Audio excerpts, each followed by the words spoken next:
Bien, pour cette dernière session avant la pause déj, nous allons voir comment, ça tombe bien, comment sécuriser, non, pas comment sécuriser entièrement la chaîne logistique, mais comment réussir son plan, un plan de cybersécurité dans le domaine industriel. Voilà, avec Sabri Kemissa, que nous avons déjà vu tout à l'heure, qui est donc expert en cybersécurité de Fortress Cybersecurity. Je vous laisse la parole. Merci beaucoup. Donc, rapidement pour présenter, donc Sabri Kemissa, donc moi je suis expert cybersécurité en tout ce qui est relatif au système industriel. Ça fait à peu près 25 ans que je gravis dans ce monde-là. Je pense que j'ai fait mon premier diagnostic cyber en environnement industriel en 2003. Voilà, et du coup j'ai continué. Donc j'ai eu une carrière avec 15 ans au monde du service, ensuite une petite dizaine d'années en interne en tant que responsable cyber chez des industriels. Et depuis janvier 2024, avec mon associé Caroline, nous avons créé Fortress Cybersécurité, qui est en fait une société dédiée à la cybersécurité des installations industrielles.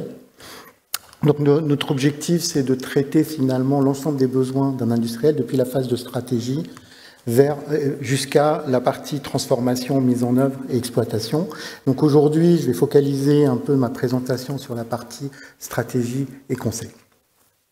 Et finalement, comment répondre à fournir une réponse à la question par où commencer, qui est une question quand même qui est assez récurrente lorsqu'on veut s'engager dans ce domaine-là.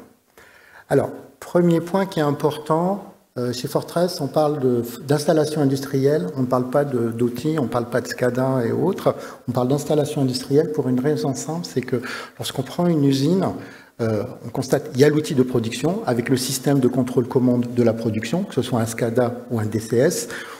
Les deux se ressemblent, hein, c'est des paradigmes d'architecture différents, mais au-delà du DCS, enfin de la partie contrôle-commande des procédés de production, on voit qu'il y a un certain nombre de systèmes subsidiaires du laboratoire, des systèmes de gestion de l'énergie, on peut avoir du cloud aussi, on a de la télémaintenance, on a aussi des dépendances entre les usines qui se font, et donc il faut, pour avoir une démarche assez, je dirais, pertinente d'un point de vue cybersécurité, il faut traiter l'ensemble de l'installation industrielle et non pas se focaliser uniquement sur l'outil de production. C'est pour ça qu'on parle, du coup, chez Fortress Cybersecurity, d'installation industrielle. Pourquoi il me dit que c'est la fin du diaporama? Voilà, désolé. Alors, en gros, l'expérience aujourd'hui, lorsqu'on veut adresser un plan cyber dans son organisation, aujourd'hui, il y a 8 points qu'on considère essentiels à traiter en amont dans la démarche. Donc, il y a le sujet du périmètre, comme je l'ai cité précédemment. Une usine, un système industriel, c'est beaucoup de composants, c'est beaucoup de systèmes imbriqués les uns aux autres, les subsidiaires, et donc il faut se définir un périmètre. Qu'est-ce qu'on fait?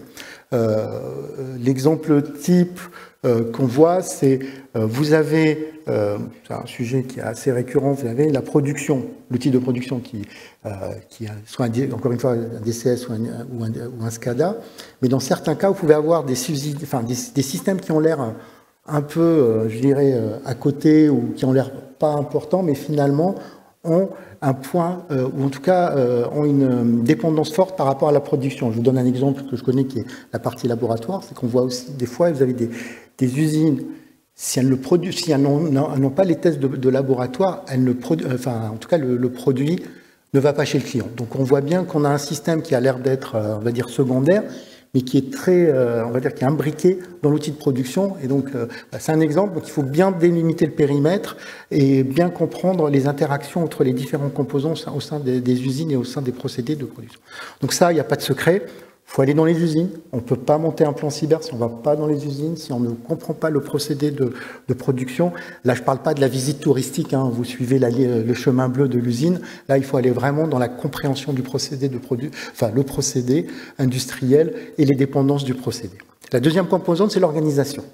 Ce matin, ce que je disais, un plan cyber, donc périmètre industriel, ce n'est pas un projet cyber for cyber. On parle d'un projet où on doit intégrer les directions industrielles, on doit aussi intégrer les équipes sur site, il ne faut pas les oublier, parce qu'à la fin du fin, c'est eux qui vont opérer les solutions. Donc il faut les intégrer dans la réflexion, et il faut aussi intégrer la DSI.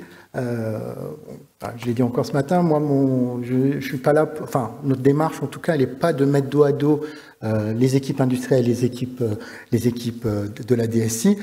C'est pour ça que je ne parlerai jamais, je ferai jamais le IT versus OT. Pour moi, ça n'a aucun sens de comparer les deux, puisqu'on parle de choses complètement différentes. Mais néanmoins, la DSI, il faut qu'elle soit intégrée pour une raison simple, c'est que aujourd'hui, vous faire tourner un SCADA, un DCS, un système subsidiaire, il y a du PC, il y a du serveur, il y a de l'applicatif, il y a du stockage, il y a de la sauvegarde, il y a de la virtualisation, il y a tout ça. Et au sein de l'organisation, le savoir-faire dans ces périmètres-là, il est à la DSI. Il n'est pas dans les équipes des usines. Donc il y a ce sujet-là. C'est pas facile, hein. Je dis pas que ça va se faire du jour au lendemain, mais il faut intégrer aussi la DSI dans cette démarche-là. Ou sinon, on va retomber dans ce qu'on appelle, à l'époque ça s'appelait le shadow IT, aujourd'hui on appelle ça plutôt le shadow OT, et donc il faut aussi amener la DSI autour de la table pour la discussion. Il y a une notion de temporalité, j'en ai parlé aussi ce matin, c'est que on peut pas lancer, enfin, ce que je vois aussi assez souvent, c'est on démarre un projet de cyber-industriel, on déploie des sondes. Réflexe automatique, on fait de la discovery, enfin pas de la discovery, enfin de la visibilité, on démarre ça. Enfin, aller dans ce type de projet, c'est une approche, mais néanmoins, il faut aussi, ce que je donnais l'exemple de ce matin de la baignoire, la théorie de la baignoire que je pousse, c'est qu'aujourd'hui, la priorité au démarrage n'est probablement pas de gérer l'obsolescence. Au démarrage, il faut gérer les nouveaux projets qui arrivent. Pour une raison simple, c'est que lorsque vous allez vite constater, si vous avez plusieurs usines, au bout de la deuxième, vous allez faire les mêmes constats, vous avez du XP, vous n'avez pas de segmentation, enfin, je vous fais le rapport d'audit, je vous le donne, enfin, le template, on le connaît, il n'y a même pas besoin d'avoir un cabinet externe pour faire ça, on les connaît, les problèmes. Bref, donc, votre baignoire, elle est pleine de toutes ces faiblesses, de toutes ces vulnérabilités. Donc, ce qui va se passer, c'est que vous allez essayer de réduire toutes ces faiblesses, toutes ces vulnérabilités. Mais pendant ce temps-là, vous avez des nouveaux projets qui arrivent et qui déploient et qui viennent avec leur stock de nouvelles faiblesses et de nouvelles vulnérabilités. Donc, ce qui se passe, c'est que votre robinet de votre baignoire, il continue à couler. Et donc, votre baignoire continue à se remplir en vulnérabilité et en faiblesse. Donc, vous rentrez dans un cercle, une spirale négative qui fait que jamais vous arriverez au bout. Donc, la démarche en termes de temporalité, c'est dès le départ proposer un framework pour les nouveaux projets cybersécurité qui représentera, entre guillemets, votre cible de cybersécurité. Évidemment, tout ne rentrera pas dans le framework, mais il faut le mettre à disposition.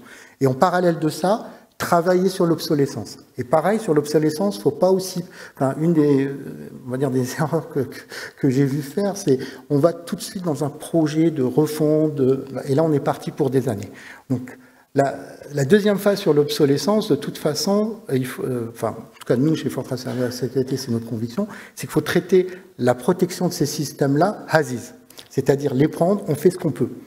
Vous faites du scellement de poste, vous avez de la segmentation avec des firewalls transparents, vous pouvez faire du backup, même si c'est du Windows XP, vous faites de la copie de disque, même si vous n'avez pas l'agent de sauvegarde, mais vous pouvez aussi faire du snapshot de disque. Il y a plein de choses qu'on peut faire rapidement en mode, remédiation, pour au moins améliorer le niveau de protection. Et la deuxième composante, sur cette partie un peu obsolescence, c'est d'améliorer ses capacités de détection et de réaction. Voilà, à défaut de pouvoir sécuriser tout ça, au moins on essaie de détecter le plus tôt possible l'activité de l'adversaire et essayer de bloquer rapidement. Donc ça, c'est ce que j'appelle la stratégie moyen terme. Et ensuite, vous avez le troisième temps qui est finalement comment je fais évoluer ce parc obsolescent vers mes cibles, mes standards de sécurité. Et là, ça se montre avec les directions industrielles. Donc voilà, c'est cette notion de temporalité qu'il faut bien avoir en tête, parce qu'on ne peut pas tout faire. Deuxième point, ça fait la transition de la priorisation. Là, la priorisation, c'est pareil, surtout pour les entreprises qui ont beaucoup de sites industriels. J'ai été dans des contextes où il y avait beaucoup de centaines. Mes anciens collègues sont là. Et donc là, il faut aller sur une notion de priorisation, c'est-à-dire déjà, il faut prioriser au sein des sites. Ça, c'est la première chose. Il faut aussi savoir prioriser au sein d'un site. Pour ça, je vous renvoie tout de suite vers le guide de l'ANSSI de classification des sites industriels qui vous donne une bonne baseline pour pouvoir classifier vos sites entre eux et aussi les systèmes au sein d'un site. un point qu'on ne retrouve pas dans le guide pour l'instant de l'AFSI, c'est aussi de gérer l'interdépendance entre les sites. C'est-à-dire que vous pouvez avoir un site qui fournit un autre site de la matière pour qu'il produise. Donc il faut aussi intégrer ça dans la réflexion pour monter son plan et pour prioriser ses sites. Le framework cyber, donc là c'est le corps modèle, c'est-à-dire qu'est-ce que vous allez mettre en place comme standard technique et organisationnel. Un framework, c'est pas que de la technique, c'est aussi des process, l'inventaire, la gestion de risque, la CTI et autres. Le 6e point, c'est le modèle de déploiement. Pourquoi le modèle de déploiement est important parce qu'il va conditionner les 2 points suivants. Le modèle de déploiement, c'est de dire vous avez vos frameworks qui est en place, c'est comment vous allez le déployer. Est-ce que vous avez 3 options. La première, c'est on passe usine par usine et on déploie le framework. Donc ça, on est sur un déploiement, ce que j'appelle vertical, ou on est sur un déploiement horizontal qui est là, c'est de dire on a un standard qui est prêt, on le déploie sur toutes les usines. Alors, il n'y a pas de modèle parfait.